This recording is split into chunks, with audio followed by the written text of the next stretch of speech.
That was the hit songs of Mr. Ogie Alcacid. Dito ka sa gitna, Kuya Ogie. Alam mo, Kuya Ogie. Yes, sir. Yes, ikaw na talaga. Ako na talaga. Yan yung ano yung from the album. Now, the songwriter and the hit Yes, tama. At alam mo ba, Kuya Ogie, mukhang lucky day mo rin today. Nabasa ko sa horoscope yan. Alam mo kung bakit? Dahil kasama ko ngayon si Miss Kathleen Digo, General Manager of Universal Records. At alam mo na pag nandyan sila. Surprise! Surprise!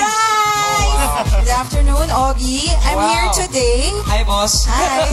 To present this Gold Record Award to Ogie Alcacid for his album, The Songwriter and the Hitmakers. Wow. Given on this day, the 13th of January. Congratulations, Ogie. Wow, thank you very much and congratulations to Universal Records.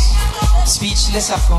Kuya Ogie, sino mga gusto niyong pasalamatan because of all of your success? Well, of course, I want to thank all of the hit makers that joined me in this album, especially my wife, si Jaya, and everybody else who were part of this great album. You know, all these songs that I've written were inspired by love. And I want to dedicate this, of course, to OPM. Dapat po, lagi